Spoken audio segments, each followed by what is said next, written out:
got a good opportunity to do this from Levi, who's a paramedic with the same service as I am, and saw a case study. And so we thought it'd be a good idea to get something up for the college. So Anthony and I put a few things together. We sort of thought, what were the most important takeaways we need people to have? And we've sort of put them around 4 main themes. There are multiple cases within a case study. It's a bit weird, but we sort of had to structure it that way. We could literally do one good case study and have 100 lessons from it. So we've tried to make it as effective as we can. We are going to progress from novice to advanced. So something that a student paramedic can take away from this through to a junior ICP. The cases in ECGs are from a variety of sources. Some of them are cases Anth or myself have gone to, or somebody I know has gone to, and they've saved the ECG. Some of them are from the phone med world. So free online access to education is everywhere. You know, places like Life in the Fast Lane and other Dr. Smith ECG blogs. So some of them aren't personally ours. As much as I would love to bang on about something I'm passionate about for 6 or 8 hours to a captive audience in lockdown, this isn't that. And we're going to help you to get some pearls, avoid pitfalls, mistakes, and get some lessons out of this. But I do encourage you all to get better at your cardiology. I assume by having some people here, you know that there's more that we need to learn. So there's plenty of things out there. So just at some point, jump on and get into it. And ask your questions. We're going to try and get through as many as we can. Some really tough ones we might have to car park, and we'll get back to you or email you. But anything you've got a question about anything we say, Anth will be looking at them while I'm presenting, and I'll do the same when Anth's presenting. So let's get to it. Case study 1. I love stock photos, by the way. You're going to see a lot of stock photos. They're the best. So the first one is an 84-year-old female. And it's the lower security coding, whatever your service has. And the referral service that your service uses, they can't triage it through other means. The information you get before arrival is the effect of that she has lumbar or thoracic back pain, and she was at the ED not long ago, a week, 2 weeks ago. When you're on scene, you do notice that there's multiple scripts for various analgesics, maybe paracetamol, codeine mix, tramadol, not too many, but a few basic things. And it does appear to have poorly managed back pain. She just appears a bit uncomfortable. The history of the complaint, the information you get from other sources, such as there's a recent discharge summary from a local ED she went to a week or 2 weeks ago, and a phone call from to the patient's daughter, just suggests that there's nothing, this is her at her wit's end.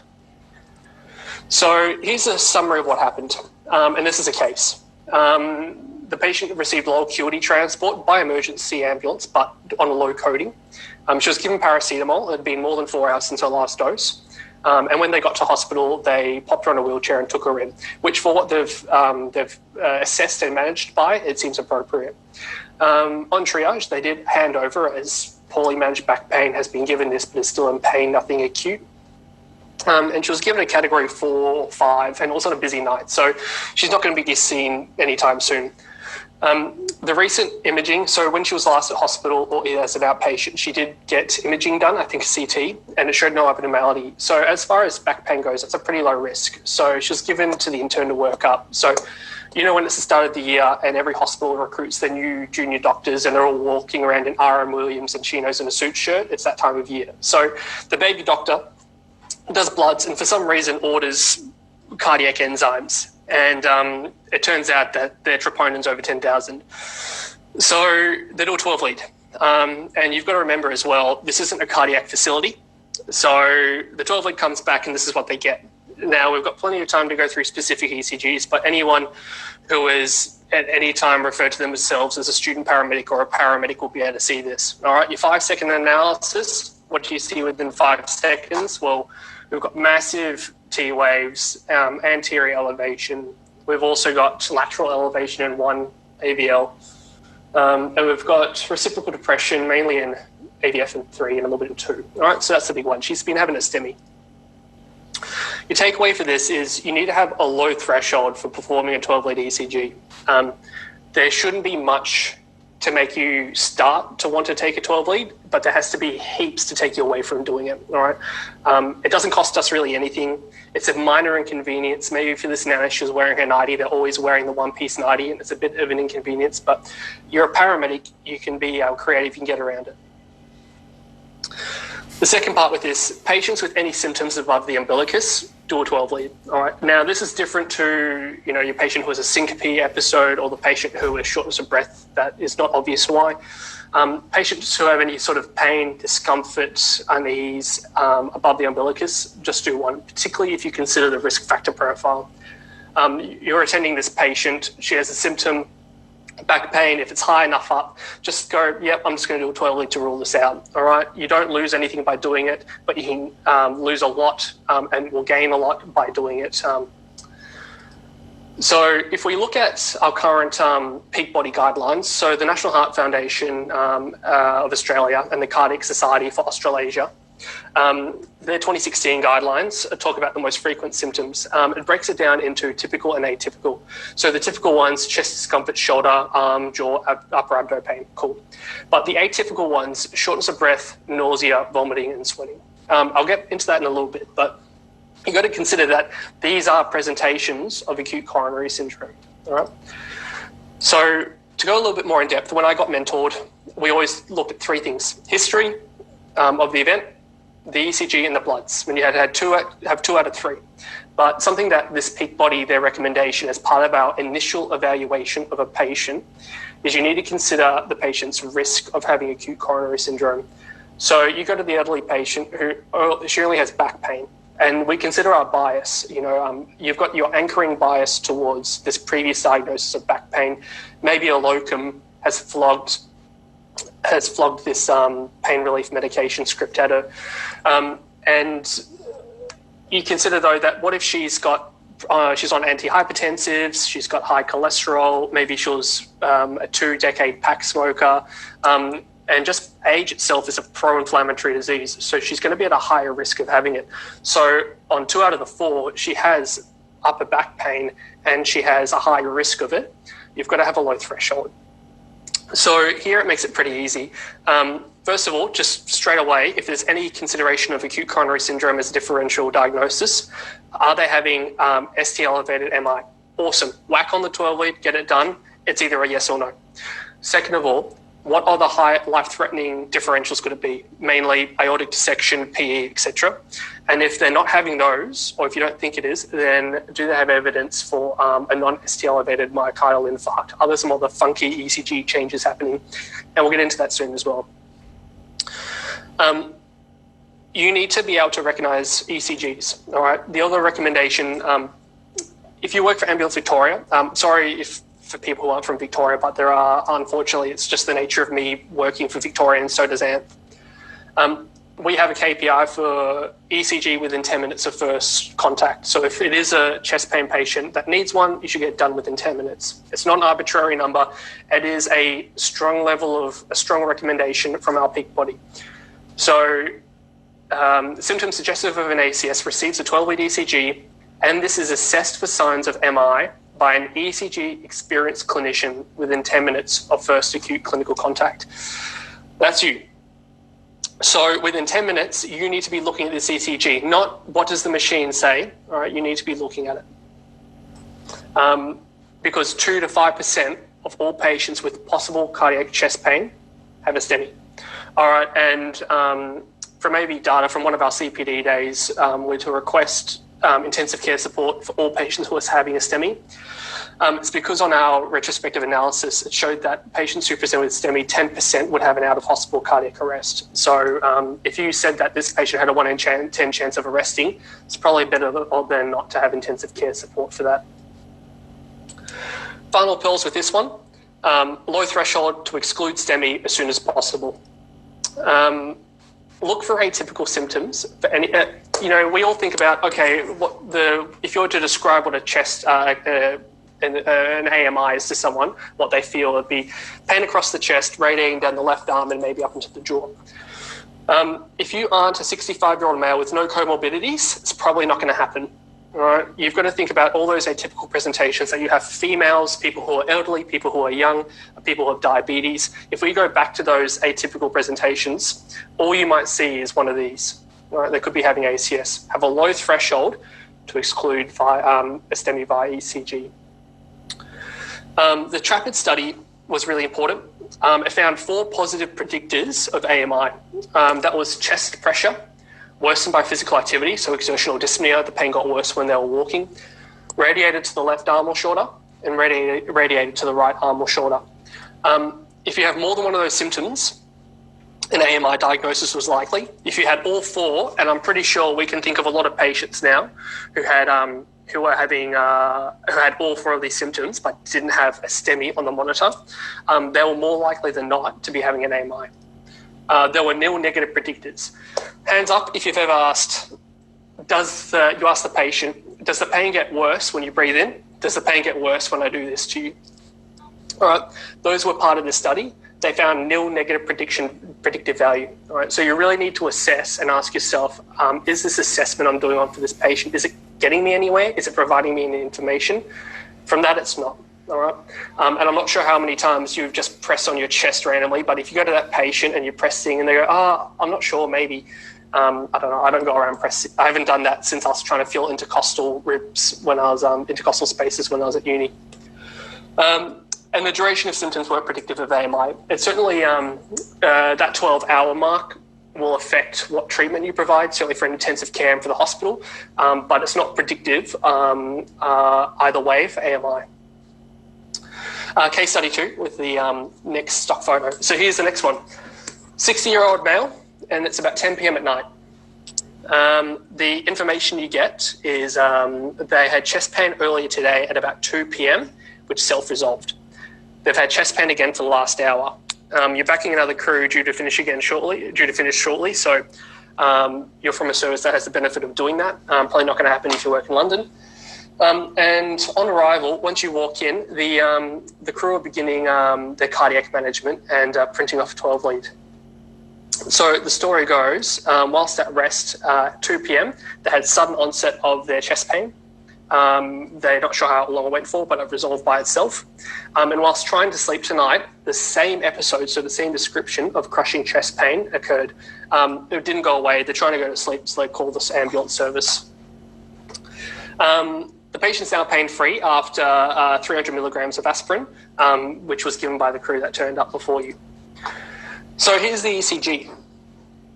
All right, now we could go into this in depth, and I'm sure a few people with that story and this ECG have already gone bingo. But irrespective of that, I want to ask you one question. Is this a STEMI? So let's go through the STEMI criteria. All right, so this gentleman's over 40 years old. So we know that the leads V2 and V3, it has to be 2 mil or more, and 1 mil in other leads, 2 or more contiguous leads. So let's go back to it. Is it a STEMI? Well, it might be a bit hard to use a ruler on your computer, but I can tell you I've gone through this a number of times. It's been used in a case study. It's not 2 mil, but you can see something going on there. So we're not on scene anymore. We're now loaded into the ambulance and the patient's pain comes back. Well, it's increasing. And I ask you again, is this a STEMI? And again, it's hard. I'm not sure if anyone's putting a ruler to the computer yet, but we're not just there yet. Now we're still transporting. Pain continues. Same question. Is this a STEMI? It is now. It's now meeting the 2 mils of elevation required. So they're just now having a problem, which brings us to my next point. You cannot rely on STEMI criteria to identify an acute occlusion. I'm going to be introducing a topic concept now, which might be new to a few people. It's like when you found out for the first time that hypoxic drive isn't a thing. Spoiler alert, hypoxic drive isn't a thing, or 5G doesn't cause coronavirus. STEMI criteria can't be relied on to identify acute occlusions. The problem with it is identifying who will benefit from revascularization, emergency revascularization, is complex, and the STEMI, it's not fit for purpose. So anyone who's having an acute occlusion or a near occlusion, and they don't have insufficient collateral circulation to deal with that, they're the ones at risk of an infarct, and they're the ones that need an intervention now. So currently, though, we only include STEMI patients into this cohort. So Q, anytime you've spoken to somebody else or arrived with this patient that you're concerned about at the ED, and I'm sorry, any triage nurse that might be watching this, or people who do triage in some capacity, if you ask, is it a STEMI though, you look older than that person in that stock photo. It wrongly assumes, using the term STEMI, wrongly assumes that only patients who have STEMI criteria are having an acute occlusion, and that STEMI criteria is reliable. If STEMI criteria is reliable, then we wouldn't have these two huge graphs here, sorry. A whole list of STEMI mimics and a whole list of STEMI equivalents. This isn't completely correct, so just ignore a couple of specific points of this, but by and large, if you have large lists to go, STEMI criteria is what we use, but these ones are similar, should be treated like it, and these ones appear like it, but we ignore those, then it's not fit for purpose. But Ryan, if we have STEMI criteria, then why do we use it? I'm glad you asked. So how did we get here? STEMI criteria, up until about the year 2000, we were still using Q-wave or non-Q-wave MI. And it wasn't a big deal because we hadn't entered the age of reperfusion therapies yet. Things that we take for granted now for junior paramedics, so younger paramedics like myself, PCI and thrombolytics weren't mainstream yet. So there are a number of large trials, and it was actually proved one of the most efficacious modalities in the history of medicine. You know, we're talking like penicillin numbers here. There were 60,000 patients enrolled into large randomized controlled trials. Results were impressive, but we have to note that 4 of the 9 trials had no ECG criteria.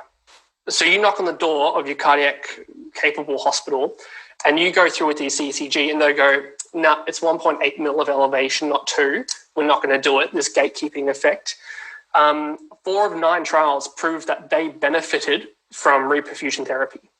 30% of all patients enrolled into these trials had no ST elevation, but this is what we use.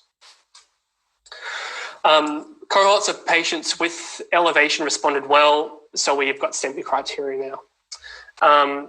Many patients who have elevation don't have an occlusion, and the opposite is true as well. So asking whether the patient's having a STEMI is irrelevant, and it routinely misses 25 to 30% of acute coronary occlusions. When we put the slides up tomorrow, I'll have all the references for this. Some references are in at the moment, but all references we talk about and include will be listed. So I present to you 2 pills. You can take the blue pill. I think I'm getting it right. You can take the blue pill and keep living your life in blissful ignorance and just keep going STEMI. Or you can come down the rabbit hole with myself and a number of other people and to go down calling it something else. These people include some of the most advanced pre-hospital clinicians and emergency clinicians, Scott Weingart, Dr. Stephen Smith, etc., and start using the occlusive myocardial infarct. So on that, read the OMI manifesto. Write it on your hand, Google it. There's a document. There's a number of lectures, things from conference proceedings. Just start looking it up. All right, whether it's an occlusive myocardial infarct or not an occlusive myocardial infarct is more important than STEMI or not STEMI. Tangent. Let's come back. What happened to that ECG? Well, it's an awesome example of how STEMI criteria doesn't do its job, but it is a good example of Wellens. So when you get reperfusion T waves, so if you follow my mouse here, normal ECG, you get an occlusion, becomes hyperacute T waves, blah, blah, blah, we know this. You've got your progression of acute coronary syndrome or an occlusion. If you get reperfusion at any point, so for those paramedics who administer pre-hospital thrombolytics, it's likely you will have seen reperfusion T waves. All right, and it progresses from type A to type B the longer it goes on, then we'll go to a baseline ECG, probably with a Q wave. But you can keep going between this and this. You know, it's a homeostatic balance, all right? Clot lysis, you know, we want to break down clots, but we want some level of clotting to stay alive, otherwise we'll just bleed out and die. So you can actually go between these, all right? And this case study is a good example. So here we go, type A, this initial positive then negative inflection. Type B is like a deeper peak T wave. So this crew, kudos and hats off to them. They recognise Wellens syndrome. So they request intensive care paramedic. They know that this patient is at risk of further occlusion and further deterioration. and they transmitted the ECG. We work for a service that we can transmit them to the receiving hospital. And this is despite it not meeting STEMI criteria. We can still do that for ECGs where we think that the patient's going to benefit from a STEMI call. No STEMI call went off. They loaded the patient, lights and sirens to this hospital. They gave the cardiac care package, put defib pads on, drew up rescue adrenaline, ready to go. The single responding intensive care paramedic jumped on, drew up heparin, ready to go, put the backboard for our CPR device on. And as they were getting close, so for those in Melbourne, they got onto Wellington Road on the way to Monash. The patient was now having a STEMI from that last ECG I showed you. Cool. Pulled the trigger, transmitted the ECG, gave heparin, and just after they got to hospital, the patient went into pulsus VT.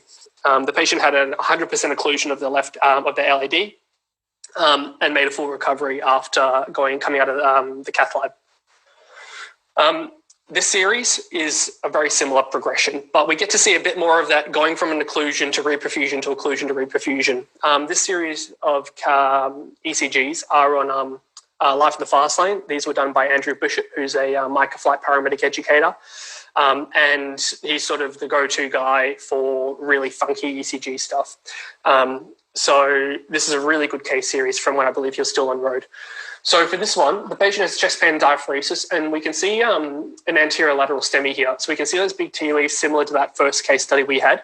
We've got anterior elevation, we've got some lateral, we've got some reciprocal changes as well. So the artery is occluded at the moment. And then the pain resolves. So we have this clot lysis. The artery is opened. So we can now see less than 1 out of 10 pain. I'm not sure why. Maybe that was just before the artery the changes happened, because it's still less than 1 out of 10 pain there. And you can start to see the development of type A Wellens from before. And the other ECG, the other ST changes start to resolve. But then the pain comes back. We've got 4 out of 10 at the moment, and we've got an ECG, similar to that last ECG we saw in the first case study. We have ST elevation with the big T's. Don't know why I'm pointing at the screen with my finger. And we're starting to get reciprocal depression occurring again. So we have reocclusion. And then as the pain continues, we can see that these changes getting worse, and the ST depression is getting worse as well. And then symptoms improve, so it becomes better, and then progresses into type A, sort of becoming almost on its way to becoming a type B as it's still reperfusing. And so you've got to think, well, what if you had taken an ECG at the point where STEMI wasn't recognised by the monitor, and there wasn't enough for you to go, oh, it's not a STEMI, we're fine, and you didn't take any more ECGs. And maybe the patient said 4 out of 10, but it's one of those patients where all they have is a bit of diaphoresis and look a little bit uncomfortable. You might not have taken another ECG, which brings me to the point. You need to do serial 12 leads. All right, you need to do them. All right, this will save lives. And you got to think, what other things, somebody does a 12 lead, oh, it's fine, that's not going to change. How many patients have you been to where they have appeared stable, there's been no changes en route to hospital, but you've taken multiple blood pressures, or you've taken multiple pulses, all right, and you don't expect them to change? You need to be doing this with 12 leads. If you chuck them on, leave them on, and do a few, all right? You don't need to be doing them, 5-minutely, 10-minutely. In some patients you should be, but certainly do more than one. This next series of ECGs go out to hone the reason why we need to do serial 12 leads. This goes out to Alex Natoli. And funny story, those 2 case studies we just went through regarding Wellens, we went through at Branch, just was sitting on the table. And then about a week later, she went to this case. So you've just learned that stuff about Wellens, and you go to this patient, pain-free before you get there. And this is the ECG you get. So if we talk strictly about STEMI criteria, and you can see what the printout was, and this is using the Insova or Inova, whatever the program is that Zoll uses, which isn't too dissimilar greatly to the Glasgow criteria that the Life Pack uses. And we can see here that there's something funky going on, all right? The 5-second analysis, we can see here that there's the start of the quite large T waves. We can see upsloping ST depression. The start of the T wave starts below the isoelectric line. nothing, maybe query elevation AVR, but we can just see this abnormal pattern, all right? And so the person who attended this case has gone, all right, I am not, this isn't strictly speaking a STEMI, but there's something here that's concerning me. So they got the patient ready for transport. We're now 17 minutes after patient contact. They're getting ready to go to hospital, and they did this next ECG. So in a 10 minutes time, you can see that much of a change. All right. And so that alone, they said, no, we're going to a cardiac hospital. For those in Melbourne, they were sort of like Cooey, Pakenham way, which means you're going to Monash, which means you're bypassing 2, kind of 3 hospitals to go here. For those not in Melbourne, that means that they essentially had transported for about an hour when there was a kind of okay hospital 20 minutes away, a good hospital 30 to 40 minutes away, kind of a second one a little bit further, third one a bit further, but the cardiac capable hospital was an hour away. So they made the decision to go there, bypassing all the hospitals. So we're now loaded and we can see the changes go from there to there to there. We can now see a little bit of subtle elevation, AVL and in lead 1. And if we progress 32, 47, it's now saying acute MI. So this program recognizes or tries to recognize things that aren't a STEMI, called a non-STEMI, meaning there's ECG changes suggesting something might be going on. It took until 47 minutes after patient contact. They would have already offloaded at a local hospital and had nothing. And so I'm not sure if you've taken a patient to hospital before and they've had self-resolved chest pain and there's nothing saying acute MI on the ECG. It can take quite a while for them to get any further assessment at hospital. So think of this patient at the moment now is now unmonitored on a hospital bed, particularly if it's busy. And it's not their fault. It's just the nature of the healthcare system. This is why we need to do our job better. They're now unmonitored. However, this Alex is still en route with the patient going down to Monash. The other ECGs are skipped here. We're now 78 minutes after patient contact, pretty much on the doorstep of the PCI-capable hospital. And it's now saying STEMI. And we can see here we have significant changes have progressed. And you can see here the changes between the T waves. And apparently the very left side of the heart is now in VF. No, I'm kidding. This patient as well, shortly after they got to hospital, they arrested as well. Had 100% occlusion of the LAD and went into a cath lab made full recovery. This is a really good example of De Winter T waves. If I just go back, so De Winter T waves, these are an acute occlusion essentially or a critical occlusion of your LAD. Funny enough, it wasn't reported until about 2008, and I believe Wellens was one of the primary authors as well. And it's only about 2% of LAD occlusions. So think of all the occlusions you might go to in your career or the lack thereof. I think they had about 1,500 patients and 2% of them, when they did an analysis of patients that went under PCI, 2% of them had De Winter T waves. So this is a STEMI equivalent. And another reason why you can't rely on STEMI criteria.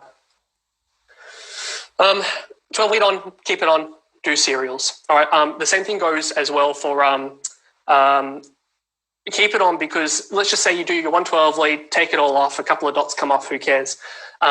Let's just say then for some reason during transport or when you shortly get to hospital, you then want to do one. The patient comes back, the patient deteriorates.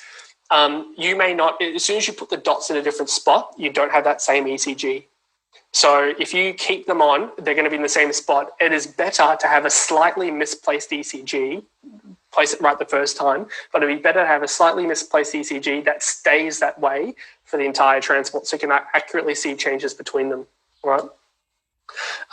Especially in the context of an abnormal ECG or unexpected finding. If you go, I'm not sure about this, or I don't know what this means, you put it on and you keep doing them exactly what this attending paramedic did.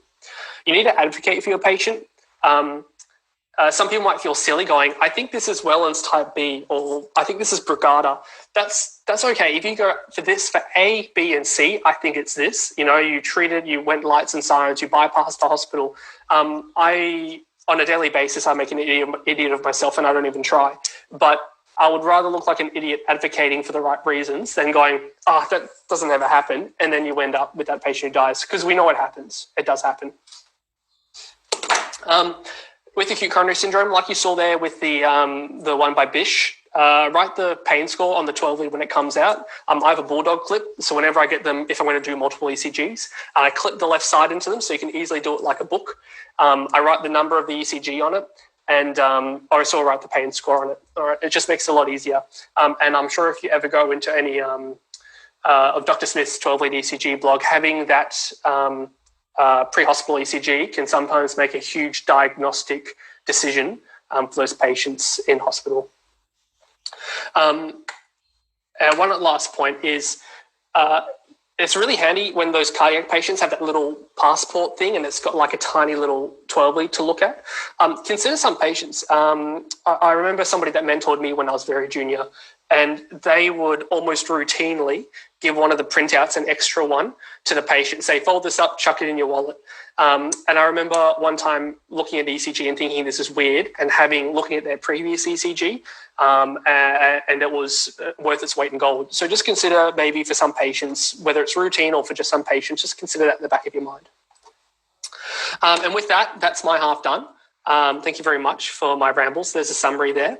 And I'm going to hand it over to Anth. I'll stop sharing and give it over to you, mate.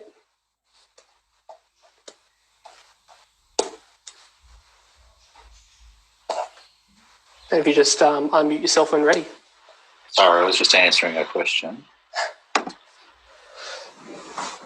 Sorry, Robert, for talking too fast. That is a habit of mine. Half of it was the fact that I don't want to take up anyone's time than I have to, but this will get saved and uploaded, so you can watch it on half speed when it gets uploaded. Hi, everyone. Well, thanks for joining us. A lot of the concepts that Ryan and I speak about, they overlap a lot, and there is the reason for that, and it's because it's important, and we just want to emphasise it. Obviously, here I've got STEMI criteria up. We've got the fourth universal definition of myocardial infarction, which is from the European Heart Association, and then we've got on the right side the criteria that we use. STEMI criteria generally, it's got limited diagnostic ability, and it results in a substantial amount of false activation of cath labs, and it also misses 30% of people who could benefit from angiography because they've got an occlusive myocardial infarction, and they often get labelled as end STEMIs and then referred on for outpatient or next day angiography, and they don't do so well if they wait 24 or 48 hours to have their artery opened up. Even though the traditional STEMI criteria that we've got misses patients, there are ways that we can find out the patient suffering from an acute occlusion. We've got things like de-winter T waves that Ryan's already spoken about. We've got ST elevation and the size of the T waves in relation to the QRS as opposed to just a strict cutoff point of 1 mil elevation. We've got various formulas for identifying subtle anterior STEMIs versus early repolarisation. That they're probably more complicated than they need to be. But we need to catch the size of the amount of patients that we find so that they get the care that they need. So I want to talk to you about subtle STEMI. So the way I look at ECGs, and we need to be systematic in the way that we assess our ECGs, and everyone does it differently, and there's different organisations tell you to do different things. The personal way I do it, I look for the P waves first. Hopefully everyone can see my mouse. I look for P waves and I look for at the PR interval. I then look whether it's regular, which it is, and then I look at the rate, which is about 70 on this particular ECG. Then I look at the QRS to see if there's any conduction deficits, and then that's when I start looking for the ST segments and T-wave changes. On this ECG, what I'm immediately drawn to is this depression and T-wave inversion in AVL, and that's really important, and it makes me look for other things. So I go looking for the inferior leads, and we can see the slightest hint of ST elevation in AVF and lead 3 with a little bit of Q wave. There's certainly not 1 mil of elevation there. It doesn't meet STEMI criteria, but this patient's undoubtedly having an occlusive myocardial infarction. In terms of the importance of AVL, it's a really important tool for looking for subtle inferior STEMIs. It lies directly reciprocal to the inferior leads, and it's often the first sign that something's wrong. And nearly 100% of inferior STEMIs have some amount of ST depression in AVL. So as soon as I see that immediately is a red flag for me. We need to remember, though, that there are some other causes of ST depression in AVL, such as bundle branch block, pace rhythms, things like that. But hopefully we'll be able to work those things out and eliminate them from our differential diagnoses and land on the right one. One other thing that's very important about AVL is it differentiates patients that are having AMI from pericarditis. You don't get reciprocal changes with pericarditis. So if you ever see this subtle amount of ST elevation and this depression in AVL, it's an inferior STEMI till proven otherwise, in my opinion.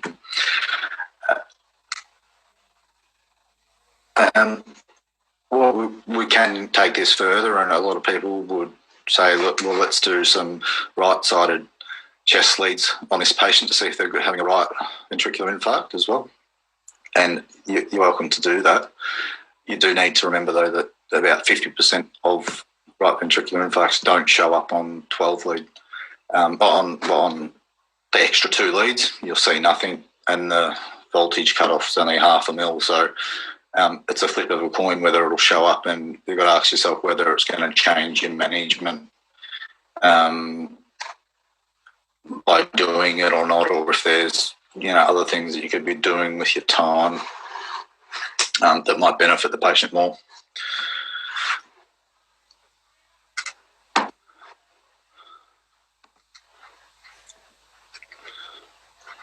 So this is just the repeat of the ECG once at hospital. And this is just showing the changes. So between the first and the second ECG, the patient's probably spontaneously lysed, and they've got resolution of the T waves got smaller, the ST segment's down, and that depression's decreased and the T waves flipped over. Doesn't mean that they don't need cath lab still straight away. It just means that they've temporarily resolved it themselves. So as we can see there, troponins elevated, and they've been referred as an NSTEMI, despite us now knowing otherwise and them having an 80% occlusion. This is an ECG of a patient that I went to. This was a 70-year-old lady who was complaining just of bilateral arm pain. She looked unwell and she was agitated.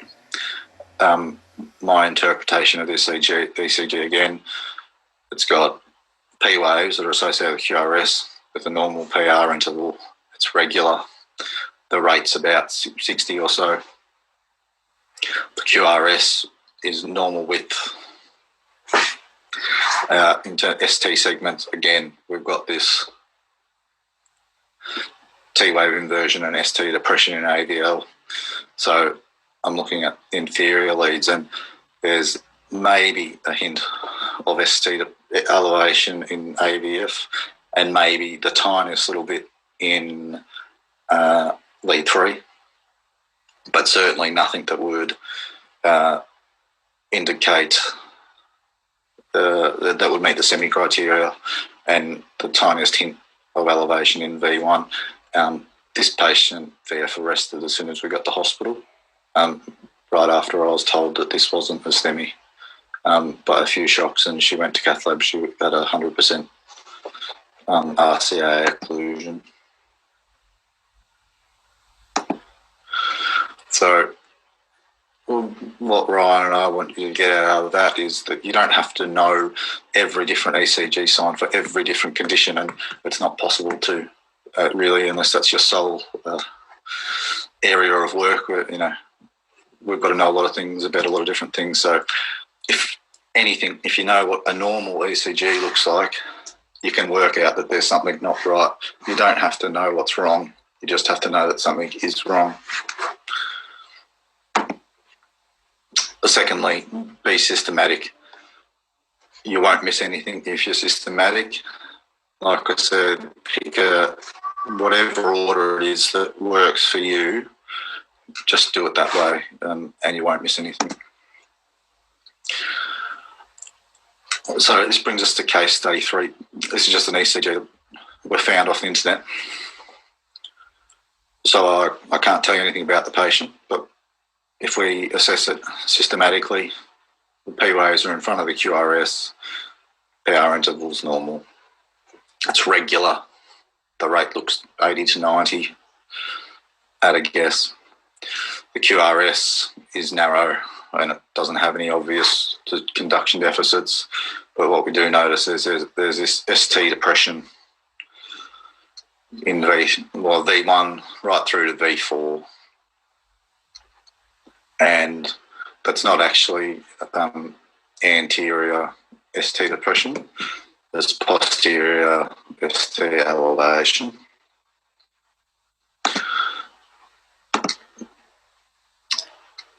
So, sorry, I just skipped ahead. So, which brings me to posterior STEMI.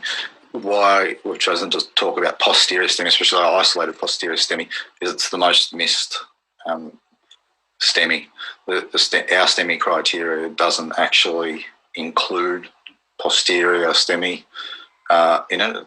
There's no mention of ST depression in the anterior leads. And if we do, we can do posterior leads V7 to V9, but that might not show up any elevation either. So we might be falsely reassuring ourselves by doing extra leads and finding nothing when this patient actually is having a STEMI and needs urgent angiography and a hospital that's capable of doing it. Other things to look for on ECGs when we're looking for posterior STEMIs is that knowing that there probably shouldn't be R waves this big. There shouldn't be really an R wave in V1 at all, if any. But the R waves, they're actually representing Q waves on the posterior wall as opposed to anterior R waves. So again, knowing what's normal and what's not can lead you to find something that you would have missed. We do need to understand the caveat to that about the R waves. There are other things that can cause bigger R waves in the anterior leads, like right bundle branch block, obviously, pace rhythms, and Wolff Parkinson White. But you probably will know that about the patient. They usually tend to know if they've got Wolff Parkinson White. This next slide is just a copy of the same patient with the posterior leads done, and they don't show any elevation. That show maybe there's the tiniest hint in V9, but so we know that only 55% of patients will have, when their left circumflex is occluded, will have more than 1 mil of elevation in the posterior leads, and about 90% will have half a mil. So that still leaves 10% of patients that we can miss out if we do these leads and they show nothing. So, if it was my heart, I'd, rather go to a cath lab.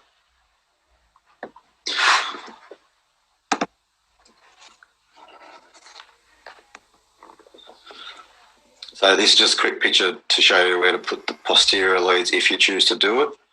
And just remember, personally, I don't do posterior leads because it doesn't change anything of the management for me. And like I said, you've got to take it with a grain of salt.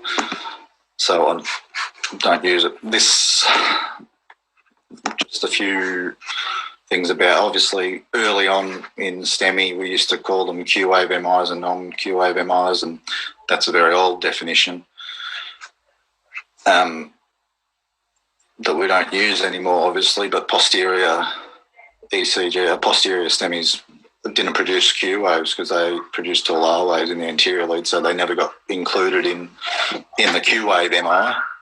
And then now we've moved on to STEMI and N-STEMI, and they don't produce ST elevation, or necessarily, so they don't even always get included into a STEMI, which again results in a high mortality rate because they get called an N-STEMI. They don't go to emergent cath lab, and they get it the next day and have their PDA stented then when it's too late. And there's just some statistics for you. So here's another example of a patient with a posterior STEMI, an isolated posterior STEMI. This one's a little bit more obvious. I'm not going to go through the whole ECG again, but I just want to point out again, here's the tall R waves where you wouldn't expect them, because now we know what normal is. We know that this is abnormal, as is the ST depression. And on the next slide, we've got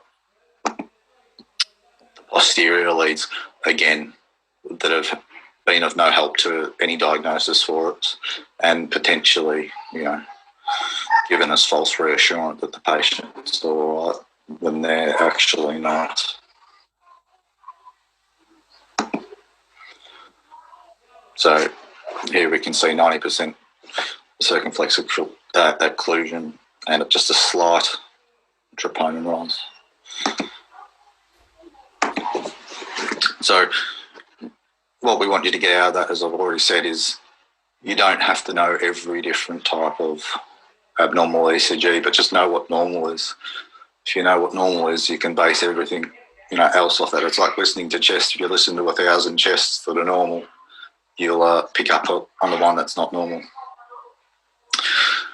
And that being systematic, we can identify those subtle changes that we don't necessarily have to know what they are or what they mean, but we know that they're not normal, and we can either tell someone, ask for help, or take the patient to a hospital that's better suited to them. And here's just a few examples of the systematic approaches that are all different. So pick one and stick to it. Oops, sorry. So I'll just skip ahead. So on the case study 4, but this is about differentiating SVT with aberrancy and VT. And the whole point of it is to not make it more complicated than it has to be. It's a bit of a rabbit hole you can dive into. And I've just got 3 different criteria up on for differentiating between the two. We've got Whelan's criteria, which is an older criteria up the top here. We've got the Brugada criteria down here. And we've got the AVR criteria. Now, I can't remember all these off the top of my head, and I can't remember them when I'm presented with a sick patient in front of me and have an ECG handed to me. So I can't. They're not of a great use to me. So I try to not make it more complicated than it has to be. So, things that would lead us to thinking it was VT would be ischemic heart, history of ischemic heart disease, previous AMI, family history, high cholesterol, anything of along those lines, even age over 35. I think there's 92% thereabouts of wide complex tachycardias will be VT if the patient's over 35. So sorry if you're over 35, but you probably have VT if it's wide. Obviously, it's regular VT, but it's mostly regular. You can have bits of irregularities and things like that, and it's usually because of the AV dissociation and the capture and refusion beats. The AV dissociation is the only definitive way to say it's VT or it's not. But it can be hard to distinguish, a P wave here and there. It might not be that noticeable. Capture beats, for those that don't know, when the SA node fires an impulse at just the right time that it's able to pass through the AV node and depolarise the ventricles, and then the reentrant tachycardia keeps going through, and the fusion beats when that the SA node also fires depolarises and sort of joins up, for lack of a better word, with the reentrant tachycardia to produce a funny-looking complex that is different to the rest of the complexes. Other things that we can look for are positive in AVR, might give us a more indication of VT, but not guaranteed. Northwest axis as well, negative in all the limb leads, more likely to be VT, but still not proven. It's Josephson's sign, which is notching of the S wave, and then there's also the distance of the start of the S wave to the nadir. But it's all complicated. I look for the AV dissociation, and I look for the context of the and age.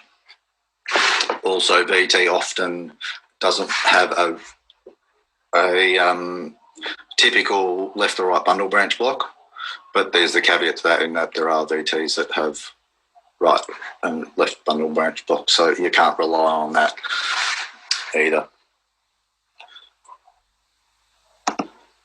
So this is a job that a patient that I saw. This is a 50-year-old. They've got extensive cardiac history, and they're hemodynamically unstable when they're shocked.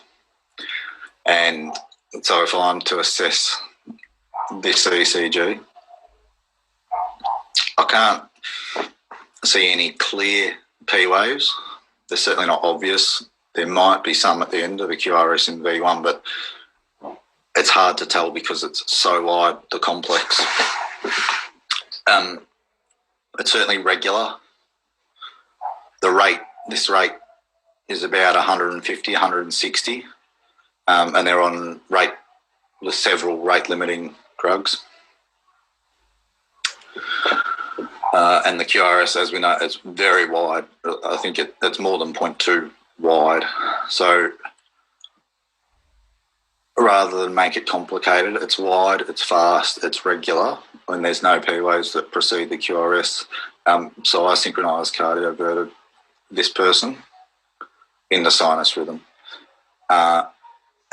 Post-cardioversion, I gave them amiodarone, but the complexes stayed the same. There was P wave in front of them, the rate was 60. So this is actually SVT with aberrancy, but for the safety of the patient, it's much safer to treat as VT than it is for SVT, depending on the patient. And we say, well, why is it safer to treat for VT? There's several reasons. One, the only drug that we have available to us in Victoria is adenosine, which can be pretty safe for VT, and it can even terminate some VTs. Other states have other drugs available, especially calcium channel blockers to block the AV node, which that and VT is not a good combination. So it can have negative consequences for the patients in our care. Two, we have a lot of influence over all we can in decision making that happens at a hospital, and we're pretty good at convincing hospital that things are VTs or SVTs, and sometimes they believe us. And if you convince a hospital that something's SVT, that patient might get discharged, reviewed for outpatient cardiology review, and go home and die from their VF arrest, rather than be recognised as being in VT and having an implantable defib put in that day. So that's a pretty serious consequence. This next ECG, I don't have any context to it, but at first glance, I can't see any P waves. It's regular. It's fast. The rate's about 200. And there's no obvious bundle. There's sort of a left bundle branch block pattern, but it's questionable whether it's wide enough, but it probably is wide enough.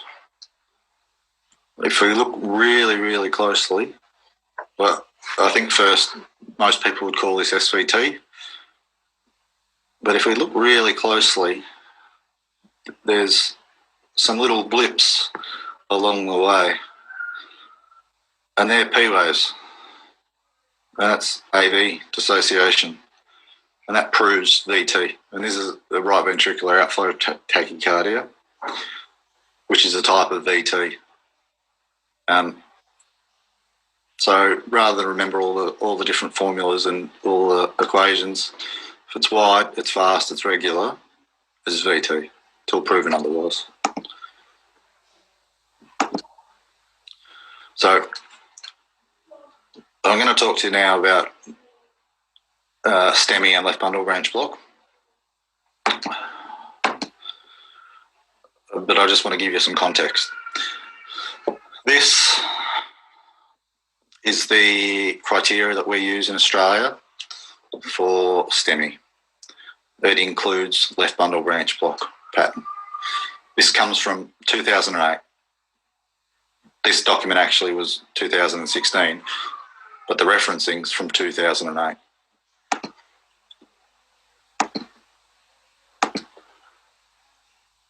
Which came from the European Heart Journal in 2007. So that's 13 years old, our STEMI criteria. Since then, 2018 is the fourth universal definition of STEMI, and they've taken out new onset left bundle branch block because most people didn't actually have a new onset of left bundle branch block, and it resulted in a lot of unnecessary cath lab activations. And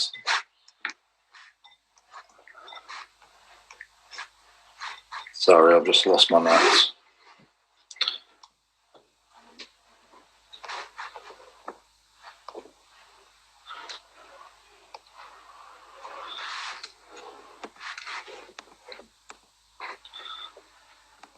So the point is we're a little bit behind. We still include left bundle branch block pattern.